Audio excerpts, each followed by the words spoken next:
En el siglo XII a.C., la guerra de Troya entre los aqueos, que eran los griegos, y la ciudad de Troya, que se encontraba en la actual Turquía, se extendió por más de 10 años. Y todo esto se produjo por el supuesto rapto de Helena, que era la mujer de Melenao de Esparta, por parte del príncipe París de Troya.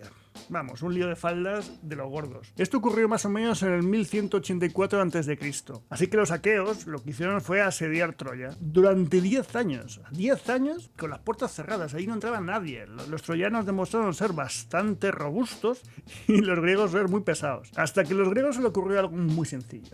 Oye, ha pasado mucho tiempo, vamos a darles un regalo que va a ser una escultura de un caballo gigante y cuando vean que nos hemos ido, pues cogerán el caballo y lo meterán dentro. Lo que no sabían los troyanos es que el caballo estaba hueco y era lo suficientemente grande como para meter un montón de soldados. Y en efecto, cuando metieron el caballo dentro de Troya, ya sabéis la historia.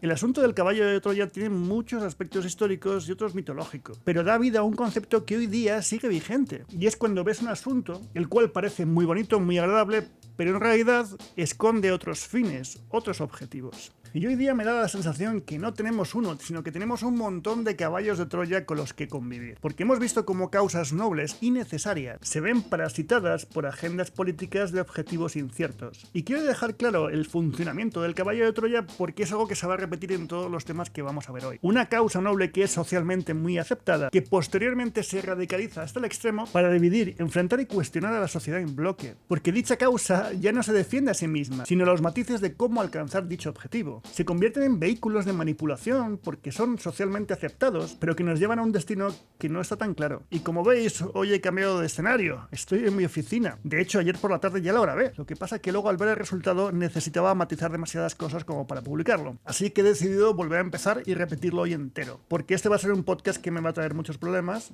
muchas críticas y algún que otro apoyo en privado. En cualquier caso, es un podcast que quería hacer, que necesitaba hacer. Porque no creáis que este es otro podcast. Este es el antipodcast.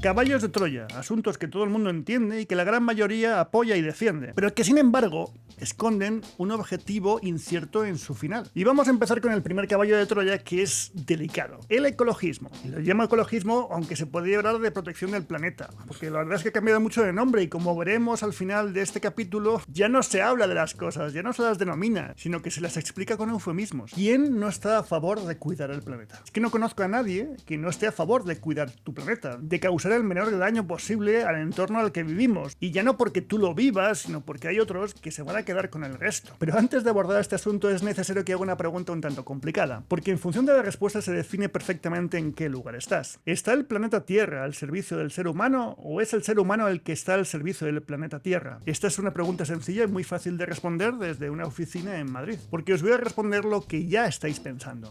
Es lógico que el ser humano esté al servicio de la Tierra. Y desde este punto de vista es lógico, es verdad, es así. Pero cuando la viabilidad de tu vida o la de los tuyos está en peligro, bien por la falta de recursos, bien por una guerra o bien por cualquier tipo de conflicto, la cosa cambia completamente. Dicho de otro modo, a día de hoy, decir tácitamente que el hombre está al servicio del planeta es un lujo del primer mundo, porque en otros lugares menos desarrollados necesitan esos recursos para vivir igual que nosotros en su día los utilizamos. Este asunto es delicado, porque tenemos que dejar a otros países en desarrollo ser mucho más contaminantes en pro de los países que contaminamos más, porque a todo esto resulta que el país que más contamina es Estados Unidos, luego va China y en una quinta parte creo que va a Europa. Pero es justamente aquí en Europa donde más restricciones hay. Es curioso. Pero no pretendo abordar el asunto del ecologismo para dar una solución, sino más bien como caballo de Troya, porque nos dicen que somos culpables, porque vivimos en el primer mundo, comemos carne, conducimos coches de combustión, consumimos demasiado.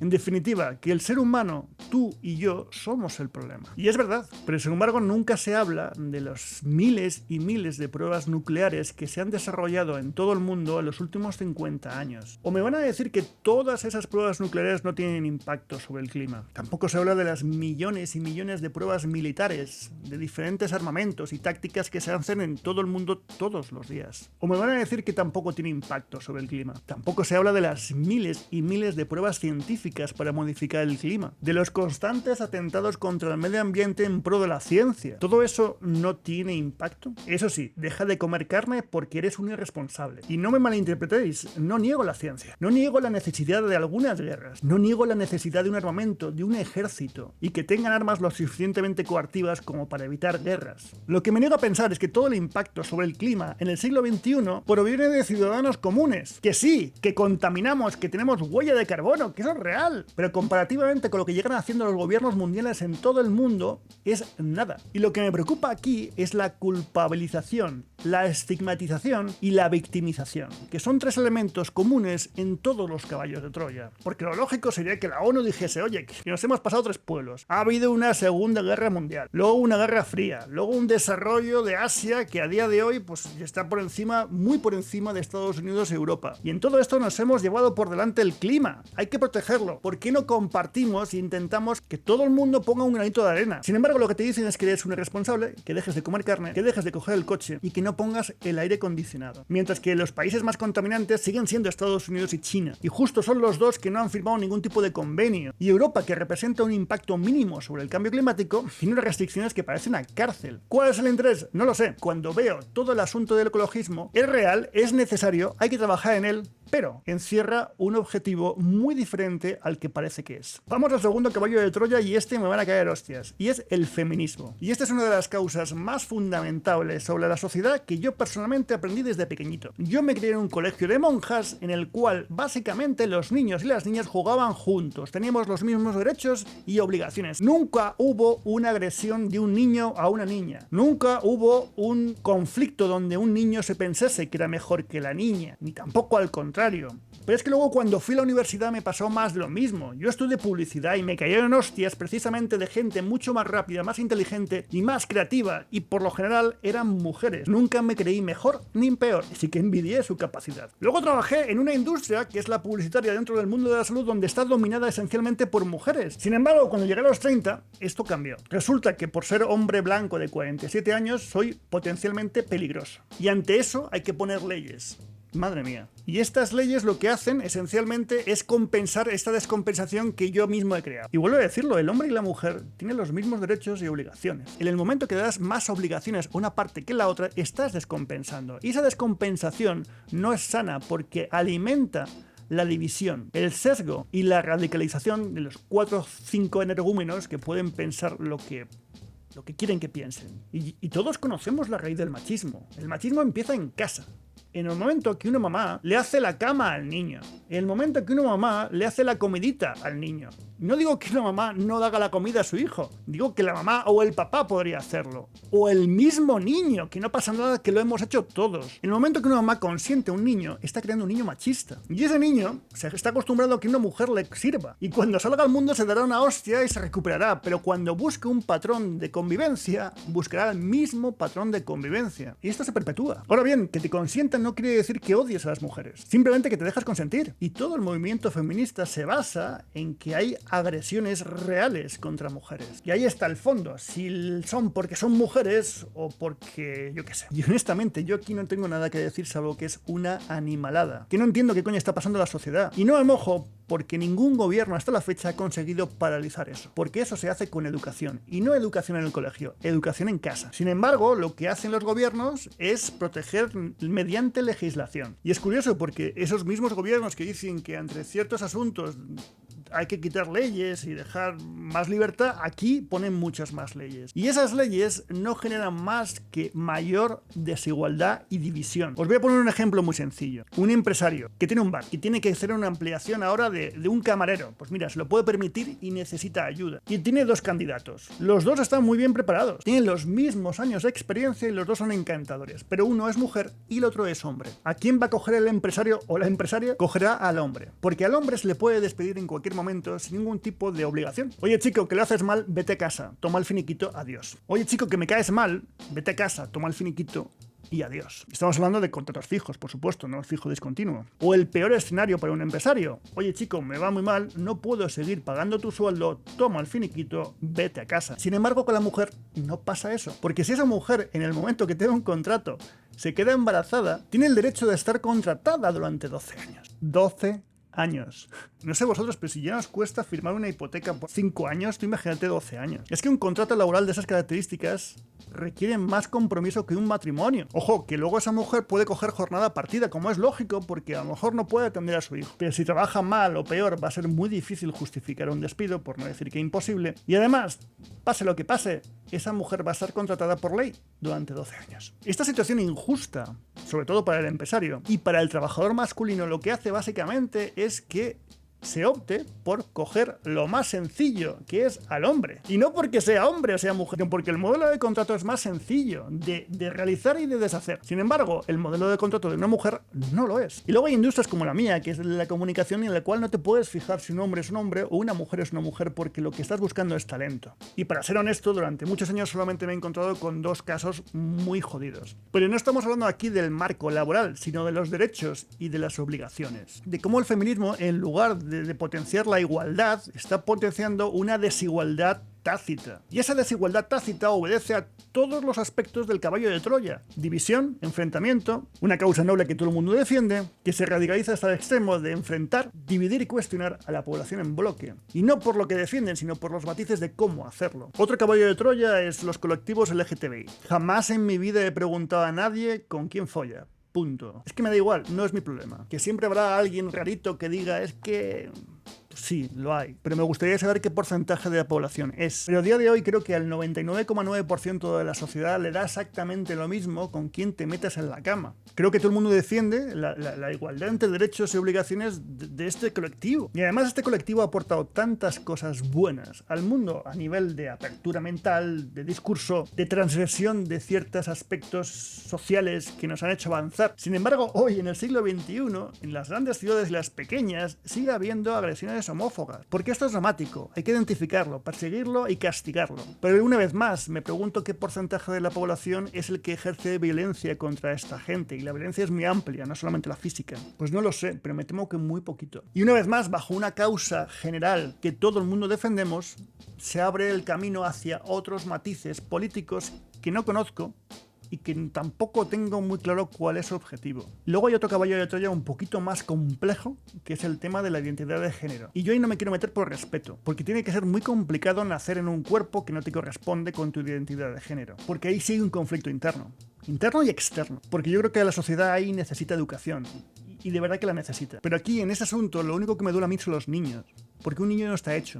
Y no quiere decir que un niño cambie de opinión, simplemente que no está hecho. Que su identidad no está creada. Que su apego psicológico no está construido. Y no niego que ese niño en un futuro necesite una operación o no. Lo que niego es que a un niño que es niño se le permita tomar decisiones que le pueden afectar para toda su vida. Y lo digo desde el corazón, no quiero faltar el respeto a nadie. Porque esto, insisto, debe ser bastante complicado de gestionar. Pero sin embargo, lo pongo en toda esta lista porque no deja de ser un caballo de Troya, una causa que todos entendemos, que todos defendemos, y sin embargo creo que tiene una agenda política muy diferente a la que vemos. Otro caballo de Troya complicado, que es la inmigración. Europa se hace vieja, España se hace muy vieja. Necesitamos más inmigración. Punto. Partiendo de esta base, creo que deberíamos flexibilizar y mucho la integración de todas estas personas que llegan a España en nuestra sociedad. Y ojo que estoy hablando de integración. La integración pasa por una asistencia y un seguimiento, porque de lo contrario, esta inmigración corre el peligro de convertirse en una sustitución cultural, en un enfrentamiento cultural. Y esto ya está pasando. Y si no, mirad lo que pasa en Francia. Porque han tratado como mierda a los inmigrantes durante los últimos 25 años y los nietos de esta gente a día de hoy sí, tienen pasaporte francés, pero les importa una mierda Francia. La integración pasa no solamente por la educación y la sanidad, pasa por la integración social. Y aquí hay un esfuerzo doble, por el que acoge y por el que llega. Y si el que acoge no quiere acoger, tendrá que ser señalado por ello. Si el que llega y no se quiere integrar, también debería ser señalado por ello. Lo de Francia tiene muy mala o ninguna solución. Pero creo que en España todavía tenemos la oportunidad de crear un ambiente un poquito más distendido. Pero claro, hablar de fronteras, hablar de inmigración a día de hoy es un debate en el cual te expones en un 90% a que te llamen nazi, radical o lo contrario. Pero no olvidemos que ese es el gran problema de Europa. Y si no, mirar lo que está pasando en los países nórdicos. Os recuerdo que Inglaterra se fue de Europa no por un tema económico ni político, sino más bien por un control migratorio. El control migratorio es necesario, porque si no alimentas a las mafias. Y la principal mafia de tráfico de humanos que existe en Europa viene de Marruecos, del rey de Marruecos en persona. Y esto no es una acusación al aire. Es que cada vez que tenemos un conflicto con Marruecos hay una avalancha de inmigración ilegal. ¿Alguien en la ONU me puede explicar por qué nadie pone coto a eso? Pero una vez más, la inmigración no deja de ser un caballo de Troya, un asunto en el cual creo que la gran mayoría estamos de acuerdo, pero sin embargo el asunto se radicaliza hasta el extremo de dividir, enfrentar y cuestionar a toda la sociedad en bloque, en lugar de abordar el asunto desde los puntos comunes. ¿Por qué? Porque me da la sensación que los objetivos finales no son los que se presentan en un principio. Caballo de Troya por excelencia, la Agenda 2030. A ver, yo voy a hacer una pregunta. ¿Quién coño ha votado la Agenda 2030? Porque yo no la he votado. Es que en las elecciones generales no estaba en ningún programa. Sin embargo, tanto de un lado como del otro, los dos tienen el pin de la Agenda 2030. No sé si os habéis tomado la molestia de ver la Agenda 2030 y los puntos que defienden. Y son fantásticos si eres capaz de pasar del emoticono, porque así nos lo han explicado. Somos idiotas y nos lo explican con iconos. En la Agenda 2030 no hay nada malo, pero si profundizas un poco es un gran ejemplo para que veas cómo los poderosos justifican los fines por encima de los medios. Y esto no es gratuito. Os recomiendo que busquéis en YouTube cualquier tipo de conferencia abierta del Foro de Davos, donde se habla abiertamente de los objetivos de la Agenda 2030. Y la verdad, una vez que escucho 2 o 3 conferencias me surgen muchas dudas de cuál es el objetivo final de esta gente. Porque veo personas con cero empatía que creen que están por encima de la sociedad por el mero hecho de estar en la élite y que se permiten el lujo de decirte cómo tienes que vivir. Porque la pregunta de ahora es la siguiente: ¿quién coño impone esta agenda? Porque ya lo he dicho antes, nosotros no la hemos votado. Tampoco la han explicado lo suficiente como para que podamos votarla. Porque cuando España se integró en la OTAN, hicieron una campaña de información extensísima de lo que era la OTAN y qué se defendía y por qué no. Pero aquí es algo que nos han impuesto y nos lo han explicado con dibujitos. ¿Quién impone la agenda a los dirigentes de los países? Porque me da la sensación que es un grupo de empresarios que están financiando todo esto. Y por lo tanto, si financias a un político, te imponen una agenda. Y esto pone en serias dudas toda la democracia en el mundo entero. Una vez más, si tú coges la Agenda 2030, es una causa noble, socialmente aceptada, que si empiezas a ver los matices de cómo conseguir lo que quieren conseguir, es cuando la cosa se empieza a radicalizar, a enfrentar, a dividir y a cuestionar quién eres y qué haces. Y luego hay caballos de Troya ocasionales, que están de momento, pero que realmente te dicen una cosa y luego es otra. La guerra de Ucrania entre Rusia y Ucrania. Qué malo es Putin, qué bueno es el Zelensky. Cuando es una guerra de Estados Unidos contra China en territorio europeo financiado por Europa. No olvidemos que Rusia es potencialmente el proveedor de recursos naturales más grande que tiene Europa y lo tiene al lado. Pero sin embargo, la gasolina se la compramos a Estados Unidos, el gas a Estados Unidos. Ah, no, que todavía puede venir de Rusia. Pues nada, bombardeamos el mainstream y ya no viene nada de ningún sitio. ¿Quién lo ha bombardeado? Una vez más, un tema en el cual aparentemente todos estamos de acuerdo porque se comete una injusticia y el malo de Putin invade un país. La pregunta de oro es ¿qué hubiese pasado si Rusia hubiese sido tu país? ¿A quién le conviene esta guerra y quién está ganando dinero a expensas con esta guerra? Porque al final tanto China como Estados Unidos se están quitando a Rusia de en medio porque se está descapitalizando, se está desgastando y una vez más se volverá a trocear como ya pasó con la URSS. Una guerra que todo el mundo apoya si no la luchas. Porque no olvidemos que los ucranianos están obligados a luchar en esa guerra sí o sí, les guste o no. No pueden huir, salvo que seas militar y tengas pasta. Una vez que abordas esa guerra con detalles, pues te das cuenta que solamente hay un discurso, una sola versión, da igual cuál sea el medio. Y lo peligroso del asunto es que cuando empiezas a escarbar, una vez más, te dividen, te cuestionan y te enfrentan. Otro caballo de Troya de moda, porque esto desaparecerá, esperemos, que es la inflación. Vemos a todos los países del mundo cagándose en la puta de la inflación. Dios mío, es que se nos está yendo las manos. Vamos a ver qué podemos hacer. Al final el resultado es que somos un 30% más pobres que hace 5 años. Te han recortado el sueldo un 30%. Ojo, y te han subido los impuestos. Y a todo esto encima los dirigentes quedan como gente buena que intenta hacer lo posible por el pueblo, creando mayores dependencias hacia el Estado. Y si hacemos un rebobinado, vemos que el gran problema económico del mundo hace 5 años era el sobreendeudamiento de los países. Veníamos de la crisis de 2008, donde los bancos se habían endeudado y los países tuvieron que rescatarlo, y países es un eufemismo de ti. porque hemos sido nosotros los que rescatamos a los bancos. Posteriormente tenemos una crisis un poco más complicada y es que los propios países han generado un montón de deuda, han impreso dinero aunque no lo pidiesen, y eso al final ha generado una inflación tremenda. ¿Cómo se sale de ahí? Y me refiero a la deuda de los países. Pues hay dos vías: pagando la deuda, lo cual te empobrece porque no puedes ejercer ningún tipo de inversión pública y eso te hace malo porque no inviertes en el pueblo. O, oye, es que hay una ola de inflación. La inflación esencialmente lo que hace es devaluar el precio del dinero. Y si tú tienes una deuda de 10 y tienes una inflación de un 30%, automáticamente tu deuda se ha reducido un 30%. ¡Bum! ¡Magia! Pero es que como todos los precios suben al alza, los impuestos indirectos te hacen tener una mayor recaudación y tú poder pagar más esa deuda. Pero es que también suben los impuestos directos.